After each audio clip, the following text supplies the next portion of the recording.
नमस्कार. क्रिकेटची आदिशक्ती या शोमध्ये आपलं स्वागत आहे. आजच्या आपल्या या शोचे प्रायोजक आहे कवी बासुंदीवाले. आज आपल्यासोबत आहे शिक्षिका शालिनी राहुल गीते, क्रिकेटपटू श्रुती गीते यांची आई. तर मग चला तर मग आपण भेटूया शालिनी मॅमला.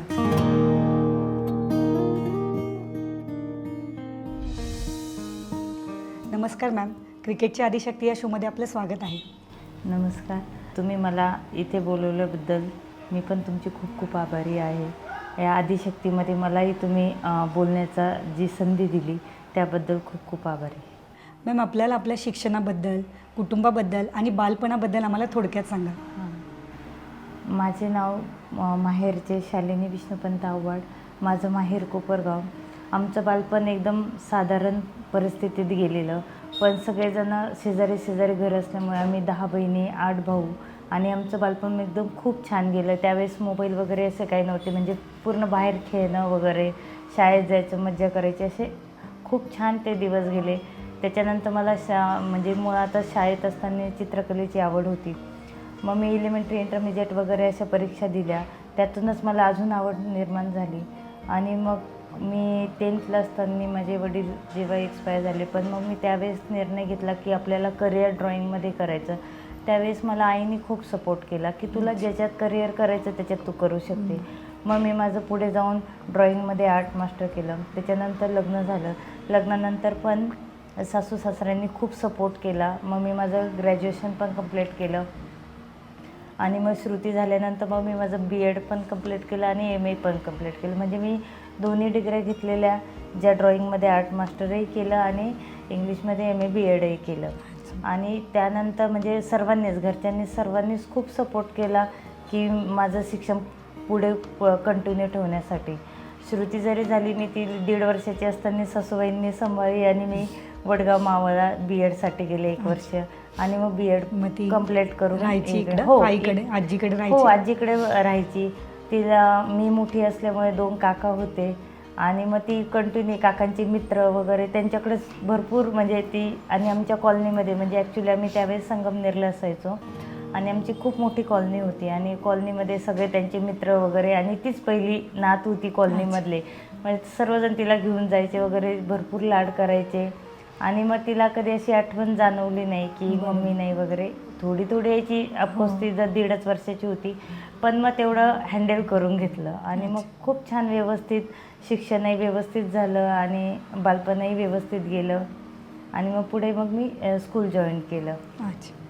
असं. आणि मग जेव्हा तिचं, म्हणजे मला एक असं सांगायचं होतं की ती जेव्हा 3 महिन्याची होती आणि तिने मान पकडली नाही, तर आम्ही तिथे डॉक्टरांना विचारलं. तर डॉक्टर बोलले की इथे याचा उलगडा होणार नाही की ती का मान पकडत नाही म्हणून. मग त्यांची फ्रेंड होती डॉक्टर अर्चना कदम म्हणून. तर मग त्यांनी आम्हाला तो ॲड्रेस दिला पुण्याचा. मग आम्ही पुण्याला गेलो. मग त्यांनी सांगितलं की तिचे मसल्स वीक आहेत. मग बाकीच्या मुलांप्रमाणे ती 3 महिने थोडीशी मागे असेल. मग त्यांनी फिजिओथेरपी वगैरे दिली. 17 वर्षापूर्वी संगमनेरमध्ये फिजिओथेरपिस्ट नव्हते. मग मी 1 महिना 15 दिवस नंदेकडे पुण्याला असायचे. माझी नणंद पुण्यालाच असते. मग मी त्यांच्याकडे असायची आणि तिकडे फिजिओथेरपी घ्यायची. कधी आमच्या काकू नाशिकमध्येच असणार, काकूंकडे पण थांबायची आणि मग नाशिकला पण डॉक्टरांकडून फिजिओथेरपी करून घ्यायची. तिने पण खूप छान रिस्पॉन्स दिला. मी पण तिची घरी खूप छान करून घेतले. त्यावेळेस लोक असे बोलायचे, अरे हिला काहीतरी प्रॉब्लेम आहे, ही चालत नाही लवकर वगैरे, असं भरपूर नातेवाईक झालं, ओळखीचे झालं त्यावेळेस. पण माझा पूर्ण विश्वास असा होता की माझी मुलगी पूर्ण बरी होणार आहे, मला त्याच्यातनं क्लिअर करायचं आहे. आणि आज मला त्याचं खूप फील होतं आहे की आज माझी मुलगी क्रिकेटर झाली की त्यांना ते दाखवून दिलं. त्यावेळेस लोक असे बोलायचे की काहीतरी प्रॉब्लेम आहे, खूप मुलगी वीक आहे आणि ती चालू शकत नाही, असे काहीही बोलायचे. पण माझा पूर्ण विश्वास होता की माझ्या मुलीला मी पूर्ण बरी करणार आहे आणि ती त्यातनं झाली. आणि मग असं आमचं रुटीन सुरू होऊन गेलं असं. आणि मग ती 1.5 वर्षात वगैरे चालायला लागून गेली. आणि डॉक्टरांनी असं आम्हाला ज्यावेळेस सांगितलं की जेव्हा ती स्वतःहून उडी मारेल त्यावेळेस ती पूर्ण ओके, मग तिला ट्रीटमेंटची गरज नाही. आणि 1.5 वर्षामध्ये ती चालायलाही लागली आणि ती मग उड्या मारायला लागली की परत आम्हाला जायची गरजच पडली नाही असं. आणि मग मी माझं ड्रॉइंगमध्ये आर्ट मास्टर झाल्यामुळे मग मी माझं जे हे होतं, हॉबीच होती की ड्रॉइंग. मग मी माझं तिकडे संगमनेरला माझे बुटीकमधले माझ्याकडे पेंटिंगसाठी कपडे म्हणजे साड्या, ब्लाऊज, टॉप, जीन्स वगैरे सर्व यायचं. मग मी माझं तेही प्रोफेशन चालूच ठेवलेलं होतं. आणि मग असे पार्ट्यांचे वगैरे लेडीजच्या पार्ट्या असतात, मुलांच्या बड्डे पार्टी असतात. मग त्यावेळेसही मी त्यांना टेम्पररी टॅटू कलरचे काढायला लागले. म्हणजे माझं ते करिअर तिथे सुरूच होतं. म्हणजे जरी मी इकडे एज्युकेशन MA-BEd जरी केलेलं होतं आणि जे आर्ट मास्टर होतं, तर ते दोन्ही कंबाईन मी ठेवून माझा प्रवास चालूच ठेवलेला होता. मग ड्रेसवर तुम्ही म्हणजे प्रिंट वगैरे काढायच्या की हाताने ड्रॉइंग हाताने, पेंटिंग मी हातानेच करते अच्छा, कपड्यावर. हाताने painting हो हो करायची. हो. अच्छा. ब्लाऊज असं म्हणजे जसं थीम असेल त्या प्रमाणे मग मी ते पेंट करून देते. हो का. हां, मग ते माझा अजूनही तो प्रवास तसाच मी कंटिन्यू चालू ठेवलेला आहे. अच्छा. मग अजून पण येतात ऑर्डर्स हो वगैरे? हो, येतात. अच्छा. अजूनही संगमनेरच्या ऑर्डर्स येतात, फोन येतात. पण मग जाऊन रात्रीच्या करून रिटर्न इकडे येणं शक्य नाही, कारण की आता मी इथे पण स्कूल जॉईन केलेलं आहे. मग सकाळचं स्कूल असतं, मग तिकडच्या नाही, पण नाशिकमधले ऑर्डर्स घेते. मॅम, श्रुतीची नक्की क्रिकेटची आवड कधीपासून सुरू झाली? आम्हाला मुळात म्हणजे मी लहान असताना म्हणजे माझ्या माहेरी सर्वांना क्रिकेट फार आवडायचं. मग आम्ही मॅचेस बघायचो आणि ती मला आवड होतीच. मग मी जेव्हा लग्न होऊन इकडे सासरी आले, तर ह्याही लोकांना आवड होतीच. मग हेही सर्वजण मॅच बघायचे, मीही बघायचे. आणि श्रुती छोटी होती, ती आमच्याबरोबर मॅच बघायची. मग तिला खूप बालपणी म्हणजे 2-2.5 वर्षाची असतानाच तिला 6, 4 वगैरे समजायला लागले. आणि सासूबाई ह्याला गेलेल्या होत्या वैष्णोदेवीला, त्यांनी छोटीशी बॅट आणलेली होती. मग ती त्याच्याबरोबरच खेळायला लागली, बॅट आणि बॉल. तिला भरपूर म्हणजे खेळण्या, मुलींच्या बाहुली आणली, भांडे आणले, पण तिने ते कधीच खेळलं नाही. भांडे कधीच खेळले नाही, बाहुली पण तिने कधीच खेळली नाही. आणि माझा भाचा होता की जो जेव्हा श्रुती 1-1.5 वर्षाची होती तेव्हा तो 3-3.5 वर्षाचा होता. आणि मग घरामध्ये आम्हीच दोघी लेडीज होतो आणि बाकीचे सगळे जेंट्स, दीर वगैरे, तो भाचाही. आणि मग तिला ते एक अट्रॅक्शन की बुवा मुलांसारखं राहायचं वगैरे. मग तिने लहानपणापासून मुलींचे कधी कपडे नाही घातले, त्या भाच्यासारखं जीन्स वगैरे घालायचे. आणि तिच्या पप्पांनाही फार आवडायचं की तिने तसं घातलेलं. आणि मग ती त्याच प्रोफेशननीच म्हणजे कंटिन्यू ती क्रिकेट वगैरे बघणं, खेळणं, बॅट बॉल खेळणं हेच चालू ठेवलं. आणि जेव्हा ती ग्रेड 2ला तिचं ॲडमिशन आम्ही अमृतवाहिनी इंटरनॅशनलला केलेलं होतं. आणि जेव्हा ती तिथे मुलांबरोबर क्रिकेट खेळायला लागली आणि ती लेफ्टी असल्यामुळे तिची बॉलिंग खूप छान पडायची तिथे. तर मग तिथे बापू कडलक सर होते, जे त्यांचे स्पोर्टचे टीचर होते. त्यांनी मला एकदा बोलवून तेही सांगितलं की ही क्रिकेट फार छान खेळते, की ही करिअर करू शकते. पण ती इतकी छोटी आणि तिचं करिअर एवढं आम्ही कधी मनावर घेतलंच नाही. पण तिला ती तेव्हापासून खूप आवड निर्माण झाली की ती दुसरे काही खेळ खेळतच होती, फक्त बॅट आणि बॉलच खेळायची. म्हणजे क्रिकेट एवढंच तिच्या ते लहानपणापासून डोक्यातच होतं. मग ती मॅचेस बघायची, क्रिकेटच खेळायची, तिच्या पप्पांबरोबरही क्रिकेट खेळायची, घरातही खेळायची. कधी कधी ग्राउंडवरही ते घेऊन जायचे, तर तिथे ती क्रिकेटच खेळायची. तेव्हापासून तिला ती थोडी आवड होतीच. आणि मग त्याच्यानंतर ती जेव्हा 4थमध्ये गेली, तर तेव्हा पुन्हा एकदा सरांनी आम्हाला तेच सांगितलं की तुम्ही थोडंसं लक्ष द्या, ही खूपच सुंदर खेळते, लेफ्टी आहे, तिची बॉलिंग खूप छान पडते. आणि आम्ही प्रत्यक्ष तिची काही बॉलिंग वगैरे मी तरी बघितली, पप्पांना माहीत होतं, पण छोटी एवढं कोणी मनावर घेतलंच नाही का ती क्रिकेटमध्ये करिअर करू शकते. आणि मग नंतर त्यांनी असं सांगितलं, मग ती म्हटली बघ पप्पा म्हणे की मी खेळते, तुम्ही माझं मनावरच घेत नाही. आणि मग जेव्हा ती 5वी-6वीला गेली, मग ती बोलली मला आता क्रिकेटमध्येच करिअर करायचं, मी आता बाकीचं काही करणारच नाही. मग त्यावेळेस आम्ही इकडे संगमनेरमध्ये असे प्रोफेशनल अकॅडमी वगैरे नाही, तालुका लेवल होतं म्हणून. हे आमचं स्वतःचं घर असल्यामुळे मग आम्ही इकडे यायचा निर्णय घेतला. पण त्यावर्षी लॉकडाऊन पडलं 2020मध्ये. मग आम्ही तिचं 7वी तिथेच करून घेतलं. आणि मग 8वीला आम्ही इकडे शिफ्ट झालो, तिचं रंगूबाई जुन्नरीला मग ॲडमिशन घेतलं आणि मग अकॅडमी सुरू केली. मग ती जेव्हा 8वीला गेली तेव्हा तिचं म्हणजे जी आवड आहे तिथून तिला सुरुवातच झाली. मग मॅडम, श्रुतीला क्रिकेटमध्ये पुढे जाण्यासाठी घरचं वातावरण कसं होतं? घरातून जास्त सपोर्ट कोणाचा होता? तिची जी आवड होती ती सर्वांच्या लक्षात आल्यामुळेच आम्ही सर्वांनी निर्णय घेतला की आम्ही शिफ्ट व्हायचं म्हणून. आणि घरातलं वातावरण एकदम व्यवस्थित होतं की जेणेकरून म्हणजे सर्वांनी तिच्यावरच टार्गेट ठेवलं की आपल्याला तिचं करिअर कंप्लीट करायचं आहे. आमचे पप्पा म्हणजे माझे सासरे रिटायर झाले, त्याच्यानंतर मग आता सगळं आयुष्य तिकडे गेलं आणि इकडे कसं शिफ्ट व्हायचं. पण सासूबाईंनी जास्त मनावर घेतलं नाही, आता आपल्याला तिकडेच जायचं, की जिथं आपल्या नातीचं करिअर होणार आहे मग सासूबाईंनी जास्त हे घेतलं मनावर की आता आपल्याला नाशिकला जायचं आणि आपण सुरुवात करायची. तर सर्वांनीच घरामधून सर्वांनीच तिला सपोर्ट केला. वातावरणही एकदम व्यवस्थित होतं. जेव्हा आम्ही संगमनेरवरनं नाशिकला शिफ्ट झालो तर तिला एवढी गर्दीची सिटी बसची वगैरे सवय नव्हती. तर मग तिचे आजोबा तिला शाळेमधनं म्हणजे रंगूबाईमध्ये 3:45ला शाळेवाल्यांनी भरपूर आम्हाला सपोर्ट केला सोडण्यासाठी वगैरे. तर मग तिचे आजोबा गाडी घेऊन तिला 3:45ला तिथून घ्यायचे रंगूबाई जुन्नरेमधून द्वारकेवरनं आणि मग तिला पुढे घेऊन जायचे हिरावाडीला. आणि हिरावाडीला मग ते स्वतः तिथे 2-2.5 तास तिचं पूर्ण खेळोपर्यंत ते तिथेच बसून राहायचे. कारण की इथून अंतर भरपूर होतं, 10 किलोमीटर होतं. पुन्हा यायचं पुन्हा जायचं ट्रॅफिक वगैरे. त्याच्यामुळे बाबा तिथेच थांबून असायचे तिच्यासाठी. आणि मग तिचं पूर्ण खेळून झाल्यानंतर मग बाबा तिला घेऊन यायचे. हां, असं मग म्हणजे सर्वांनीच तिला सपोर्ट केला की तिचं आता आपल्याला करिअरच घडवायचं आहे म्हणून व्यवस्थित वातावरण म्हणजे तिला काय पाहिजे नको असं सर्व जण त्याची काळजी घेत होते. मॅम, लहानपणी जेव्हा श्रुतीच्या क्रिकेटबद्दल सगळे वाह करायचे तेव्हा तुम्हाला कसे वाटायचे? ज्यावेळेस तिचं बॉलिंग खूप छान पडते वगैरे असं सर्वांनी तर मनाला खूप बरं वाटलं की अरे आपल्या मुलीचं म्हणजे सर्वजण स्तुती करताय. ऑफकोर्स ते तर प्रत्येक पॅरेंट्सला तो आनंद वेगळाच असतो. म्हणजे त्यावेळेस जेव्हा लॉकडाऊन झालं आणि ती तिच्या पप्पांबरोबर ग्राउंडवर जायची खेळण्यासाठी 4-4:30ला जायची. त्यावेळेस बरेच जण त्यांचे जे फ्रेंड्स होते डॉक्टर्स तर ते सर्वजण बोलायचे अरे श्रुती राहुल तुझी मुलगी खूप छान बॉलिंग करते. आणि मग ते घरी येऊन जेव्हा मला सांगायचे अरे सर्वांना तिची बॉलिंग फार आवडते तर त्यावेळेस मला खूप आनंद व्हायचा की आपल्या मुलीचं कुणाला तरी म्हणजे प्रत्येकाला तिची बॉलिंग आवडायला लागली. आणि मग त्याच्यानंतरच मग आम्ही हळूहळू निर्णयाकडे सुरुवात केली की आपल्याला तिच्या करिअरकडे आता लक्षच दिलं पाहिजे असं. तर मग खूप म्हणजे खूप आनंद व्हायचा की कुणीतरी आपल्या मुलीचं असं नाव घेतं आहे.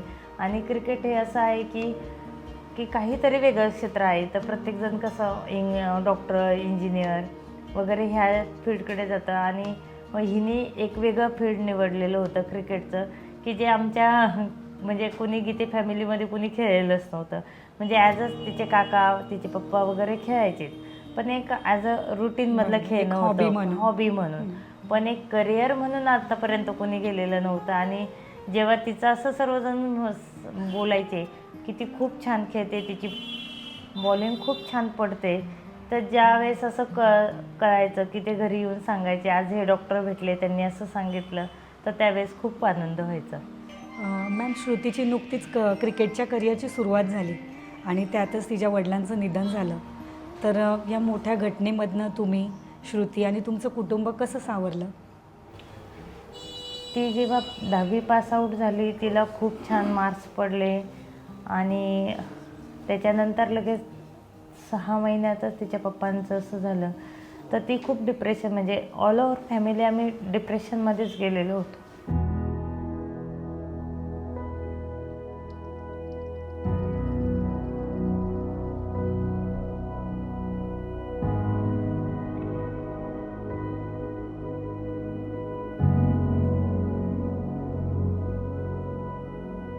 जेव्हा तिला 10वीला 85% पडले ती संस्थेमध्ये पण सोशल सायन्समध्ये फर्स्ट आले तेव्हा आम्हाला सर्वांना खूप आनंद झाला.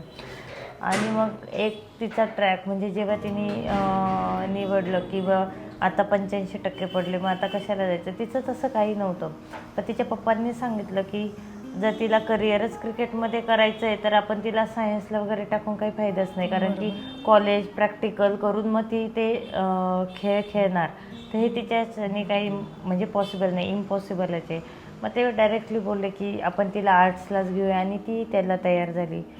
मग आम्ही जेव्हा आर्ट्सला घेतलं आणि मग 6 महिन्यांनी तिच्या पप्पांचं असं झाल्यानंतर ती पण खूप डिप्रेशनमध्ये गेली. म्हणजे ऑल ऑफ आम्ही फॅमिलीज पूर्ण डिप्रेशनमध्ये गेलो. पण त्याच्यानंतर तिला असं वाटलं आता काय करायचं की भाऊ छोटा आहे तिच्यापेक्षा खूप 10 वर्षांनी छोटा आहे आपण मोठं आहे. अचानक पप्पांचं असं झालं मग आता काय करायचं की नाही करायचं. मी म्हटलं नाही तू ठरवलं आहे तुझ्या पप्पांनी हा जो निर्णय घेतला आहे तुझ्यासाठी ते आपल्याला पूर्ण करायचं. आज त्यांचं स्वप्न आपल्याला पूर्णच करायचं आहे. ठीक आहे झालेलं आहे म्हणजे आम्ही ऑल ऑफ सगळीच फॅमिली डिप्रेशनमध्ये होती. पण त्यातनं आम्ही थोडासा सावरण्याचा प्रयत्न केला. तिलाही मी खूप समजावण्याचा प्रयत्न केला आणि त्या डिप्रेशनमधनं तिला मी बाहेर काढलं. जेव्हा तिच्या पप्पांचा 10वा होता त्याच वेळेस इथून ऑलरेडी टीम गेलेली होती पुण्याला आणि भाविक सर आहेत, तर ते बोलले की मॅम तिला पाठवणार की नाही पाठवणार तुमच्या ह्याच्यावर. तर म्हटलं आता जे झालं आहे त्याला आपण काही करू, पण तिच्या आपण करिअरमध्ये खंड नको करायला. तर मग 10व्याच्या दिवशी मग तिला मी सांगितलं की तू तुझं टू बी कंटिन्यू करून टाक, की तू ह्या गोष्टीसाठी थांबू नकोस. मग 10व्याच्या दिवशी ती दुपारीच ती पुण्याला निघून गेली. पण ऑब्वियसली तिच्या मनावर थोडासा ते डिप्रेशन असल्यामुळे तिचा तिथे परफॉर्मन्स इतका काही झाला नाही. तर मी तिला त्यातनंही सावरलं. ठीक आहे, नाही तिचा फोन यायचा की मम्मी माझा परफॉर्मन्स होत नाही आहे कॅम्पला वगैरे असं मॅचेसला. मी तिला तेच समजून ठीक आहे, काही हरकत नाही, तू खेळत राहा. मलाही माहिती परिस्थिती आता काय, तुझ्या मनावर काय परिणाम झाला आहे आणि त्याच्यामुळे खेळावर परिणाम होणार हे आम्ही समजू शकतो. पण तू ह्या वातावरणातनं थोडीशी मैत्रिणींमध्ये गेली तर थोडा वेळ तू काहीतरी ते विसरशील आणि तुला जे काही करिअर करायचं आहे तू त्याच्याकडे लक्ष देशील.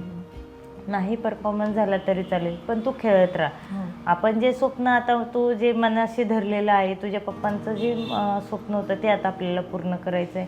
मग तिला मी असं ह्या शब्दांमध्ये एनी टाईम मी तिला पॉझिटिव्हिटी देत राहिले, एनी टाईम तिला मोटिवेशन करत राहिली आणि मग ती त्याच्यातनं बऱ्यापैकी सावरायला लागली. मग ज्यावेळेस ती पुण्यावरनं आली तर तिचा परफॉर्मन्स नव्हता, खूप नाराज होती. तिला मी भरपूर समजून सांगितलं आणि मग त्यातून तिला बाहेर काढण्याचा प्रयत्न केला. त्यांच्या इंटर स्कूलच्या ज्या मॅचेस झालेल्या होत्या तर त्याच्यामध्ये धुळ्याला त्यांची टीम जिंकलेली होती आणि तिथनं भरपूर मोठा कप तिला दिलेला होता. तर ज्यावेळेस त्यांची टीम रात्री 11 वाजता आली तर मी तिला घ्यायला गेली आणि तो कप जेव्हा ती घेऊन म्हणजे सरांनी सांगितलं, ती बोलली सर हा कप, सर बोलले घेऊन जा.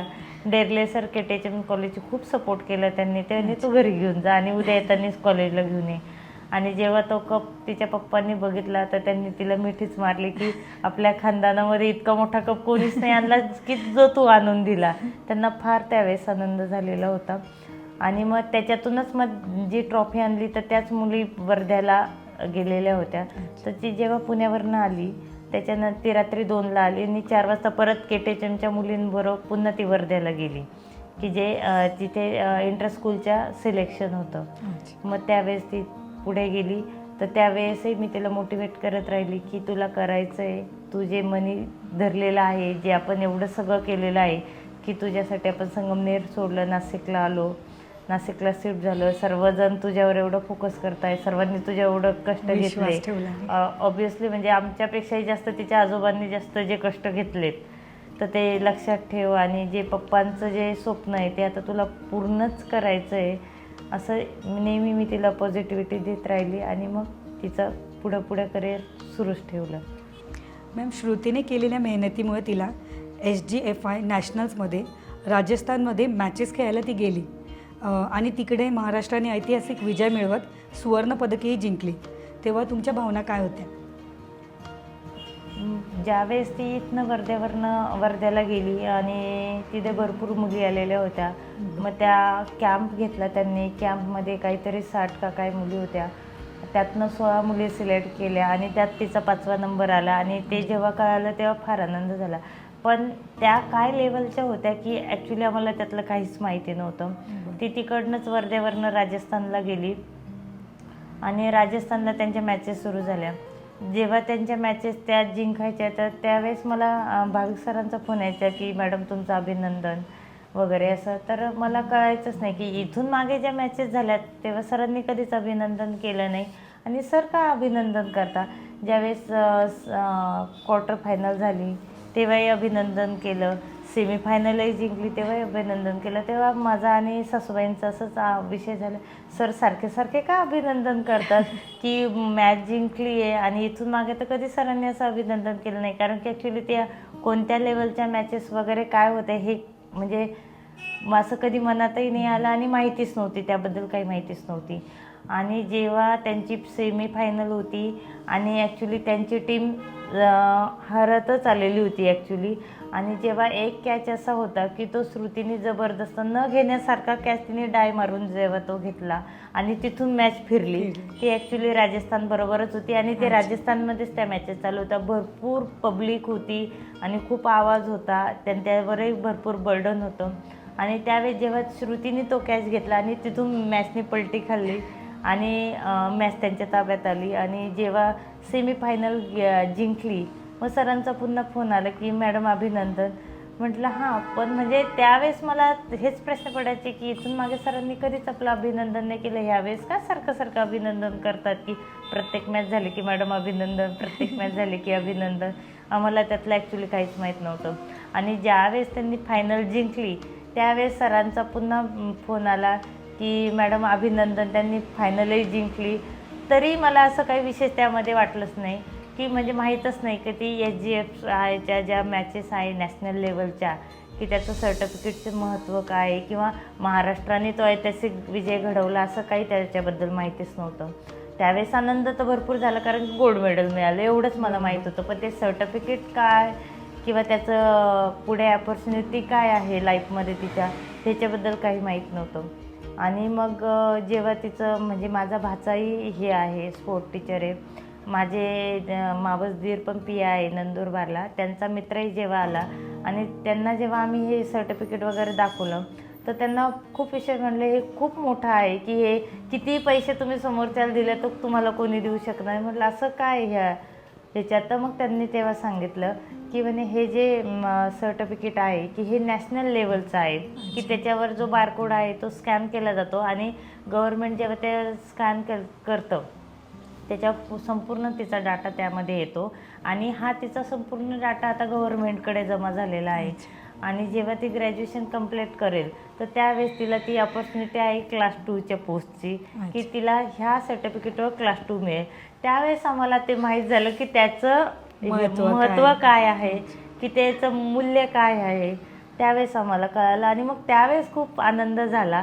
मग त्यावेळेस मला कळालं की भाविक सर आमचं सारखं अभिनंदन का करत होते, की त्यांना हेच माहीत होतं, त्यांना माहीत होतं. आणि शिवाय हा जो विजय आहे महाराष्ट्राचा, हा 68 वर्षानंतर मिळवलेला होता. पहिल्यांदाच महाराष्ट्राने ते गोल्ड मेडल मिळवलेलं होतं.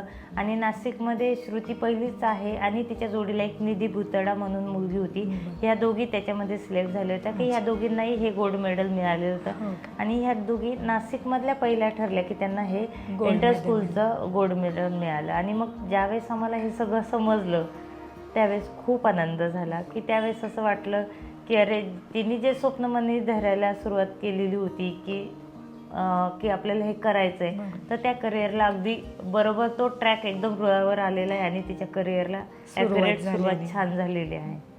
मॅम, श्रुतीच्या रोजच्या मेहनतीची व सरावाची दिनचर्या बघून आई म्हणून तुमच्या मनात काय भावना येतात? तिची मेहनत म्हणजे इतकी आहे की त्याला लिमिटच नाही. म्हणजे सकाळी उठणं, जिमला जायचं, तसंच सरांकडे ग्राउंडवरही खेळायला जायचं, की ती भरपूर कष्ट करते. आणि जे पहिले कष्ट होते त्याच्यापेक्षा आता जास्त कष्ट ती करायला लागली आणि भरपूर तिचा सराव आहे. म्हणजे डेली रुटीन म्हणजे तिचं आणि माझं जास्त बोलणंही त्या रुटीनमुळं होत नाही. जेव्हा ती निघून जाते आणि त्याच्यानंतर मी स्कूलला जाते, ती जेव्हा घरी येते तेव्हा मी स्कूलमध्येच असते. ती सकाळी 6-6:30ला गेली की ते डायरेक्ट 11-11:30ला येते. आणि जेव्हा मी स्कूलवरनं 4 वाजता येते तर तेव्हा ती 4 वाजता पुन्हा संध्याकाळच्या प्रॅक्टिसला गेलेली असते. म्हणजे हे तिचे कष्ट बघून एक असं वाटतं की असे जर हिने जिद्द चिकाटी हिचे कष्ट असेच चालू ठेवले तर परमेश्वर नक्की तिच्या कष्टाला फळ देईल अशीच मी अपेक्षा करते. आणि तिचे ते कष्ट बघून अक्षरशः आई म्हणून एक असं वाटतं की ही खूप कमी वयामध्ये भरपूर सारे कष्ट घेते, की ह्या वयामध्ये इतकं कोणी कष्ट घेत नाही. आणि तिचे ते कष्ट बघून प्राऊड ऑफ फील होतं. मॅम, तुमच्या मते श्रुतीमधला सर्वात मोठा असा कुठला गुण आहे की ती आज या पातळीवर पोचली आहे? तिचा सर्वात महत्त्वाचा गुण म्हणजे तिची जी जिद्द आहे, चिकाटी आहे आणि सर सांगतील त्याप्रमाणे तिची कष्ट करण्याची तयारी असते. तर तिची कष्ट करण्याची तयारी आहे त्याच्यामुळे ती आज ह्या पातळीला पोचलेली, की तिने एवढ्या कमी वयामध्ये नॅशनलचं सर्टिफिकेट मिळवलं, गोल्ड मेडल मिळवलं, की ज्याप्रमाणे सर सांगतील त्याप्रमाणे ती करते. सरांचं हर एक गोष्ट ऐकते की सरांनी कुठं चुकतं, कुठं बरोबर आहे, हे सगळ्या ज्या बारीक बारीक नोट्स आहेत ती त्या माइंडमध्ये ठेवून आणि त्याप्रमाणे ती करते. तर हा तिचा सगळ्यात मोठा गुण आहे की ती ज्याप्रमाणे सर सांगतील त्याचप्रमाणे ती करते आणि मग ती त्याप्रमाणे करत गेल्यामुळे तिला आज त्याचं यश मिळायला लागलेलं आहे. मॅम, लहानपणी श्रुती ड्रॉइंगमध्ये खूप चांगली होती, तर त्याबद्दल आम्हाला सांगा. श्रुतीला लहानपणापासून चित्रकलाही खूप आवडायची. जेनेटिकही असेल, कारण की मलाही चित्रकला आवडायची, बरं. माझी हॉबी होती. जेनेटिक असल्यामुळे तिलाही लहानपणापासून खूप आवड होती. मग ती वहीवर काढायची. मग जेव्हा ती नर्सरीला वगैरे होती त्याच्या अगोदरपासून ती रंगवायची वगैरे आणि ती कंटिन्यू मी जे पेंटिंग करायची तेही ती बघायची. त्याच्यामुळे तिला चित्रकलेची आवड निर्माण झाली. मग ती भिंतींवर वगैरे कलर करायची, तर मी तिला कधी अडवलं नाही की करू नको किंवा भिंती खराब होईल. कधी कधी ती बेडशीटवर पण पेनाने ड्रॉइंग करायची. तर आम्ही तिला कधीच कोणी अडवलं नाही की तिच्या ज्या कला आहे त्या तिला जोपासण्यासाठी आम्ही तिला पूर्णपणे संधी दिली. तर ती त्याच्यामध्ये अजूनही तिला असा कंटाळा आला की मग ती ड्रॉइंग करत बसते की आता खूप थकून आलेले आहे, अभ्यास करायचा अजिबात मूड नाही. मग ती मोबाईल घेते, असं पाहिजे तसं त्याप्रमाणे चित्र काढते आणि मग ती तिचा तो छंद अजूनही जोपासते. तर आम्ही तिला काही असं ऑब्जेक्शन घेत नाही, करून देतो. म्हणजे तिला चित्रकलाही फार आवडते, तिची ड्रॉइंगही खूप छान आहे आणि मग ती करत असते. मधून तिचं ती छंद ती जोपासतच असते.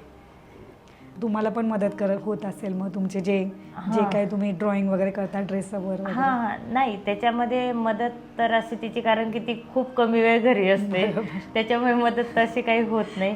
पण मग ज्यावेळेस ती करते तर ते छान करते, तिचा छंद ती जोपासते. तर तिला खूप कमी वेळ असतो की ज्यावेळेस ती ते ड्रॉइंग करेल, कारण की कंटिन्यू मॅचेस चालू असतात, कंटिन्यू दिवसभर त्यांचं शेड्यूल इतकं बिझी असतं. म्हणजे दिवसभरातले मिनिमम 2 ते 3 तास ती घरामध्ये असते आणि मग त्यावेळेस जर कधी वाटलंच तिला तर मग ती तिचा छंद जोपासते. मॅम, WMPLमध्ये रत्नागिरी जेट्स स्मृती मंदाणाच्या टीममध्ये जेव्हा तिचं सिलेक्शन झालं तर तो क्षण कसा होता?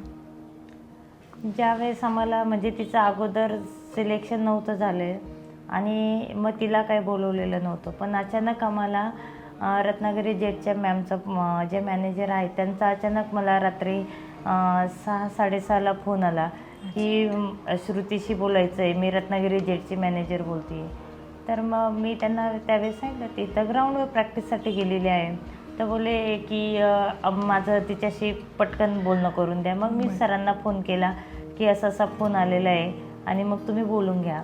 तर मग त्यावेळेस सर बोलले आणि श्रुती पण बोलली. मग श्रुती जेव्हा घरी आली आणि मग सरांचाही मला फोन आला की मॅम तुम्ही तिची तयारी करा. तर म्हटलं कशासाठी? तर म्हणे तिचं WMPL रत्नागिरी जेटच्या टीमसाठी सिलेक्शन झालेलं आहे आणि त्या मॅनेजरचा त्याच्यासाठीच फोन आलेला आहे की तिचं आम्ही सिलेक्शन केलं आणि तिला ताबडतोब लोणावळ्याला उद्या सकाळी 9 वाजेपर्यंत पोचवायचं आणि रात्रीचे त्यावेळेस 8 वाजलेले होते. त्यावेळेस तो आनंदाचा क्षण म्हणजे इतका होता की तयारी करावी की तो आनंद साजरा करावा हेच आम्हाला कळत नव्हतं. आणि मग ती तिकडनं ग्राउंडवरून येऊपर्यंत मग आजीने तिचे कपडे वगैरे सगळी पॅकिंग वगैरे केली आणि मग रात्रीतनं इथनं आम्ही तिला 10-9 वाजता बसून दिलं. मग तिकडे तिचे मामा घ्यायला गेले आणि मग सकाळी तिचे काका तिला पुण्यातनं पुन्हा लोणावळ्याला घेऊन गेले. आणि जेव्हा हे कळालं की ती रत्नागिरी जेट तर आहेच पण तिच्याबरोबर स्मृती मंदाना आहे, ह्याचा आम्हाला खूप आनंद झाला की तिला आता भरपूर काही त्यांच्याबरोबर, म्हणजे त्या सिनियर मुलींबरोबर भरपूर काही शिकायला मिळेल. आणि तो आनंद म्हणजे गगनात न मावणारच होता की आपल्या मुलीला इतक्या कमी वयामध्ये तिथपर्यंत जाण्याची संधी मिळाली. आणि त्या मुलींमध्ये ती सगळ्यात छोटी तीच होती. आणि जेव्हा स्मृती मंदानाबरोबर जेव्हा ती होती तर त्यावेळेस तिने तिच्याशी म्हणजे गप्पा वगैरे केल्या. तर ती त्यावेळेस तिला बोलली तू खूप छोटी आहे आणि छान आहे, तुझी बॉलिंग वगैरे खूप छान आहे. आणि जेव्हा तिची पहिलीच मॅच होती आणि स्मृती मंदानेने ही ॲज अ लेफ्टी बॉलर असल्यामुळे तिला हिलाच पहिल्यांदा चान्स दिला बॉलिंगचा आणि पूर्ण स्टेडियम भरलेलं. हिला खूप प्रेशराईज झालेलं होतं, एवढी मोठी मॅच वगैरे. आणि ज्यावेळेस ज्यांना ती बॉलिंग करणार होती त्या पण इंडियाच्याच प्लेयर होत्या, मोठ्या प्लेयर. हो खूप मोठ्या प्लेयर होत्या. आणि तिला टेन्शन आलेलं होतं, त्याच्यात तिची बॉलिंग एवढी म्हणावं एवढी छान झाली नाही परफॉर्मन्स. पण तरी पण मग त्याच्यानंतर स्मृती मंधनाने तिला खूप सपोर्ट केला की तुझी बॉलिंग खूप छान पडली. तिला म्हणजे खूप मोटिवेट केलं तिने पण तिथे. आणि मग तिच्याबरोबर जे जे काही शेअर होईल, म्हणजे त्या दोघी ज्या काही गप्पा मारायच्या त्या ती आम्हाला फोनवर शेअर करायची. आणि मग त्यावेळेस खूप बरं वाटायचं की ही एवढ्या मोठ्या मुलींमध्ये आज खेळतीये, राहतीये, तिला भरपूर काही शिकायला मिळतं आहे. त्या गोष्टीचाच आम्हाला खूप आनंद झाला. मॅम आता श्रुती 12वीला आहे, तर मग शिक्षण आणि क्रिकेट ह्याचा ती समतोल कसा साधते? तिचं म्हणजे जे शेड्यूल आहे तर ते तर कंटिन्यू बिझीच आहे. 10वीलाही तिचं तसंच होतं आणि आताही म्हणजे 10वीला तर ती स्कूलवरनं जेव्हा आम्हाला मॅमने सांगितलं आता 10वीचं वर्ष आता मी परमिशन देणार नाही. नंदा पेटकर मॅडम होते त्यांच्या त्या प्रिन्सिपल, त्यांनी आम्हाला बोलून सांगितलं. तर म्हटलं मॅडम मिनिमम नाही पूर्ण आठवडाभर तर 2 किंवा 3 दिवस तरी द्या. तर त्यावेळेस त्यांनी सांगितलं की मी 3 दिवस सोडेल, परंतु तिचे मार्क्स 70 ते 75% आले पाहिजे, त्याची जबाबदारी तुमची. आणि ती जबाबदारी मी घेतली की मला पूर्ण विश्वास होता की माझी मुलगी 75% तर नक्कीच जाणार. आणि ते तिने इम्प्रूव्ह करून दाखवलं की मी 85% तिने पाडले आणि मी त्याच्यामध्ये हे झाली. मग तिच्या पप्पांनी सांगितल्याप्रमाणे मग आम्ही तिला जास्त बर्डन दिलंच नाही की सायन्सला वगैरे जा म्हणून. आणि मग जेव्हा तिला आता आर्टला घेतलं तर ती कॉलेज नाही करत, मग ती घरीच अभ्यास करते. आणि जेव्हा ती कॉलेज म्हणजे ग्राउंडवरनं खेळून येते, फ्रेश होते, नाश्ता तिचं डेली डाएट वगैरे चालू आहे ते करून, तिचं खूप थकलेली असेल तर ती डायरेक्टली झोपून घेते, उठते, पुन्हा खेळायला जाते. आणि मग आल्यानंतर तिचं जे काही आहे ती थोडाफार तिचा अभ्यास रोजचा चालूच असतो. म्हणजे पण मग तिला असं नाही की आता खेळ म्हणजे खेळ, तर ती अभ्यासाकडेही तेवढाच लक्ष देते. आणि तिचं तो अभ्यासाचं जे रुटीन आहे ती दुपारी थोडा, परंतु तिचा दुपारी करण्यापेक्षा तिचा रात्रीचा जास्त अभ्यास होतो, तर मग ती रात्रीचाही अभ्यास करते. ज्यावेळेस पेपर येतात तर त्यावेळेस ती मग भरपूर जागते, भरपूर अभ्यास करते. रोजच्या रुटीनमध्ये मग ती थोडं करतच असते. परंतु मग पेपरच्या टायमाला ती एक टायमाला ब्रेक वगैरे असा घेऊन मग तो कंटिन्यू तो अभ्यास करून मग दोन्हींचा बॅलन्स करायचा ती प्रयत्न करते. आणि मग तिला त्याच्यातनं मग दोन्ही बॅलन्स केल्यामुळे मग तिचं खेळाकडेही तेवढाच परफॉर्मन्स राहतो आणि अभ्यासाकडेही तेवढाच परफॉर्मन्स असतो. मग तिचं डेली रुटीनमध्ये हे असं चालूच असतं. श्रुतीचा आणि तिच्या आजीच्या बॉन्डिंगबद्दल आम्हाला सांगा. श्रुती घरातली पहिली असल्यामुळे आजीची ती पहिल्यापासून फार लाडकी. आणि जे मी लाड नाही करणार ते तिची आजी ऑफकोर्स त्या करणार, म्हणजे करणार, मला लपवून तरी करणार असं तिचं आहे. म्हणजे एखादी गोष्ट जर वाटली मला नाही ती पटली, मग ती आजीला जाऊन तू सांग ना मम्मीला. म्हणजे त्या आजीचं आणि तिचं इतकं घट्ट ते बॉन्डिंग आहे की काही असलं का ती माझ्या अगोदर आजीला सांगणार. आता मी स्कूलला जाते त्याच्यामुळे मग तिला जर समजा एखादी भाजी केली तर तिला नाही खावीशी वाटली, नाही खायची आज, तर मग ती मला नाही म्हणणार, कारण की माझं असं आहे जे केलेलं ते तुला खावेच लागेल. पण मग मी नसल्यावर ती मात्र चान्स साधून घेते आणि मग आजीला सांगते की हे नाही आवडत, दुसरं दे ना बनवून. मग असं ती थोडीशी आजीला लाडात वगैरे घेऊन. आणि आजीचं असं आहे की तिच्या कोणत्याच गोष्टीला नाही म्हणायचं नाही आणि तिला पाहिजे तसं ते बनवून द्यायचं. त्यांनाही कंटाळा असं अजिबात वाटत नाही. आणि त्या श्रुतीला पाहिजे ते बनवूनच देतात, पाहिजे ती गोष्ट त्या तिला देतात. आणि लहानपणापासून त्यांचं असं आहे की श्रुती म्हणाल तेच, म्हणजे त्यांची ती पहिल्यापासून फार लाडकी. आणि मग ते आत्तापर्यंत चालू असतं. म्हणजे ती कितीतरी मोठी होईपर्यंत, म्हणजे 2रीला 3रीला जाऊपर्यंत जर मी नसले तर ती जर म्हटली आई आज मला फार कंटाळा आला हाताने जाय, तू भरवते, आजी भरवणार. म्हणजे असं लहानपणापासून होतं की बाबा जाऊ दे. आणि आता त्यातले त्यात ती क्रिकेटमध्ये खेळती, खूप दमते. मी कधी काही म्हटले तर माझी जाऊ दे ग, ती खूप दमते, जाऊ दे सोडून, जाऊ दे, ती खूप थकली, करू दे तिला आराम. म्हणजे आजीचं आणि तिचं बॉन्डिंग असं असतं की हर एक गोष्ट आजी तिच्या साईडने घेते की ती खूप थकलेली असते, मग आपण तिला सपोर्ट केला पाहिजे. मग नाही तू थोड्या वेळाने उठ, जेव, नाही ती लवकर उठली तर मग आजी तिला उठवणार. अगं खूप वेळ झालं तू जेवली नाही, खूप थकलेली आहे, पहिले जेवण कर आणि मग तू पुन्हा वाटलंस तर झोप. म्हणजे आजीचं तिचं हे असं चालूच असतं. म्हणजे तिला पाहिजे ते लाड ती आजीकडनं भरपूर करून घेते. आणि तिला माहिती आहे मम्मी आपले नाही करणार एवढे लाड, मम्मी ती ओरडेल थोडीशी. ओरडते. हां, आणि मग तिला माहिती आहे की मग आजी आपल्याकडून म्हणजे आजी आपल्याला देतेच. मग ती तिचं पाहिजे तसं ती आजीकडनं करूनच घेते. असं म्हणजे त्या दोघींचं जास्त बॉन्डिंग असतं. आणि माझ्याहीपेक्षा त्यांच्या दोघींमध्ये जास्त वेळ दोघींना घरात दोघीजणी जास्त वेळ असतात. त्याच्यामुळे दोघींचं भरपूर काही चालतं. असं म्हणजे त्यांचं एकंदरीत त्यांचं बॉन्डिंग खूप छान आहे. की काही गोष्टी मला जॉबमुळे मला माहीतही नसतात की तिला कुठे जायचं आहे किंवा आज डिस्ट्रिक्टच्या मॅचेस आहे किंवा कोणत्या मॅचेस आहे, आज व्हाईट ड्रेस आहे की कोणता अकॅडमीचा ड्रेस आहे. मग जर तो रेडी नसेल तर मग आजी त्या धुवून वगैरे सगळं रेडी करून ठेवणार की जे मला माहीतही नसतं. तिला जायचं जरी असलं तरी ते मला माहीत नसतं, एवढं तिच्या आजीला माहीत असतं. आणि ती सगळ्या गोष्टी मग आजीला शेअर करत असते. म्हणजे एक प्रकारचं त्यांचं माझ्यापेक्षा त्या दोघींचं जास्त बॉन्डिंग आहे असं. आणि मग ते कंटिन्यू त्यांचं चालूच असतं. मॅम, श्रुतीचं आणि तिच्या वडिलांचे देखील भविष्यातलं स्वप्न म्हणजे इंडियन टीममध्ये खेळणं. एक आई म्हणून तुम्ही तिच्या स्वप्नांकडे कसं पाहतात? जे आम्ही म्हणजे नाशिकला तिच्यासाठी शिफ्ट झालेलो आहे की तिचं जे स्वप्न आहे की क्रिकेटमध्येच करिअर करायचं, तर जो आमचा सपोर्ट आहे तर तो तिला तसाच चालू आहे. मग मोटिवेट करणं वगैरे तर हे चालूच असतं. आणि मग आता तिच्या पप्पांचं असं झाल्यामुळे तर मग मी तिला सांगितलेलंच आहे की आता ते स्वप्न आपल्याला पूर्णच करायचं आहे. आणि ती पण त्याच ह्याने खेळते. तिने ते स्वप्न मनाशी धरूनच मग तिने तिचं रुटीन सुरू ठेवलेलं आहे. आणि मग मी परमेश्वराला हीच प्रार्थना करते की तिचं आणि तिच्या पप्पांचं जे स्वप्न आहे ते लवकरात लवकर पूर्ण व्हावं, की जेणेकरून ज्या गोष्टीसाठी आम्ही एवढं सगळं केलं की त्या गोष्टीला आम्हाला यश मिळेल. म्हणजे ह्या दृष्टीने मी तिच्याकडे बघत असते की कधी ना कधी हे तिचं स्वप्न पूर्ण होईल. नक्कीच पूर्ण होईल. ज्या मुलींना खेळात करिअर करायचं आहे अशा मुलींच्या पालकांना तुम्ही काय संदेश द्याल?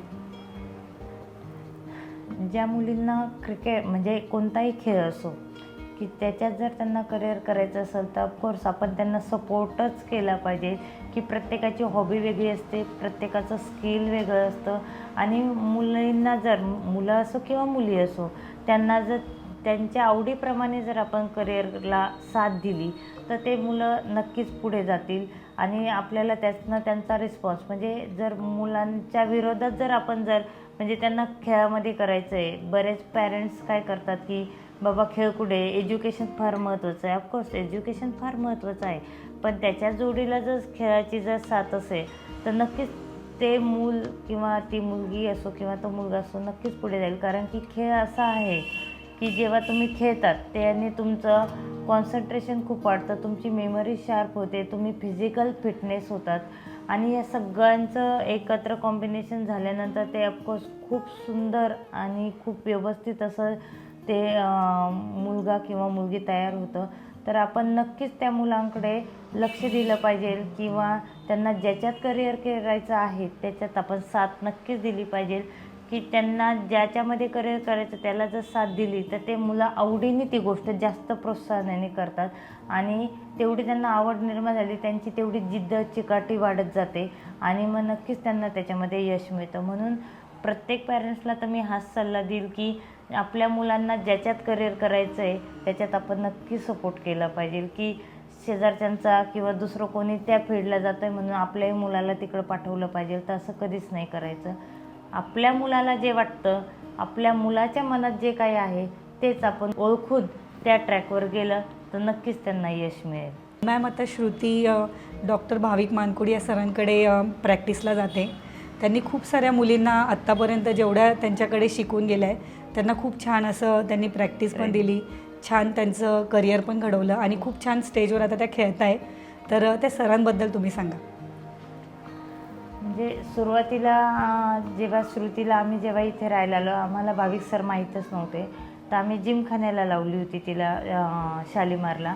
आणि त्याच्यानंतर 6 महिन्यांनी सरांनी मुलींचा टूर गुजरातला नेला. आणि त्यावेळेस सरांना सांगितलं की तुमच्याकडे कोणी मुलगी असेल तर पाठवा. तर मग त्यावेळेस श्रुती एकटीच सरांकडे मुलगी होती जिमखान्याला. तर मग आम्हाला सांगितलं का हिला गुजरातसाठी सिलेक्ट जायचं आहे सरांकडे आणि मग प्रॅक्टिससाठी तुम्ही 8-10 दिवस सरांकडे भाविक सरांकडे पाठवा. तर मग तिचे पप्पा तिला रोज घेऊन जायचे हिरावाडीला आणि जेव्हा त्यांनी बघितली तिथे शाल्मलीची बॉलिंग बघितली, ती इतकी सुंदर बॉलिंग करत होती आणि मग श्रुती पण तिथे खेळायला लागली. मग सरांचं तिचं पण बॉन्डिंग खूप छान झालं 8 दिवसामध्ये आणि तिच्या बॉलिंगमध्ये पण खूप फरक पडला आणि मग श्रुती म्हटली की मला सरांकडेच जायचं आणि मग तिला तिथलं वातावरण खूप आवडलं आणि मग तिने सांगितलं की मला आता हिरावाडीला सरांकडेच भाविक सरांकडेच मला आता कंटिन्यू करायचं. तर आम्ही पण ठीक आहे बोललो आणि जेव्हा ती 8वीला होती आणि मग आम्ही भाविक सरांकडे जेव्हा लावली तेव्हा बाबा घेऊन जायचे, पण बाबांच्या पायाला थोडासा प्रॉब्लेम आला आणि मग डॉक्टरांनी सांगितलं की तुम्ही आता गाडी नाही चालवायची. मग आता तिला कोण घेऊन आणि आणणार, तिचे पप्पा पण ड्युटीवर वगैरे मी पण. तर मग आम्ही डायरेक्टली तिला बसचा सल्ला दिला की तू बसने जा आणि ये. आणि मग त्याच्यानंतर ती म्हणजे 9वीला असताना 9वी आणि 10वी संपूर्ण 2 वर्ष सरांनी मॅच म्हणजे प्रॅक्टिस संपल्यानंतर हिरावाडी ते निमाणी रोज सर पोचवायचे, बसमध्ये बसून द्यायचे आणि विथ मला फोन करायचे की मॅडम पाथर्डी फाटा किंवा लेखानगर, कारण की ह्या दोन्ही बस 2 ठिकाणी थांबतात. पाथर्डी फाटा म्हटलं इथे कोपऱ्यालाच ती उतरायची आणि लेखानगर म्हटलं पलीकडे ती बस थांबायची.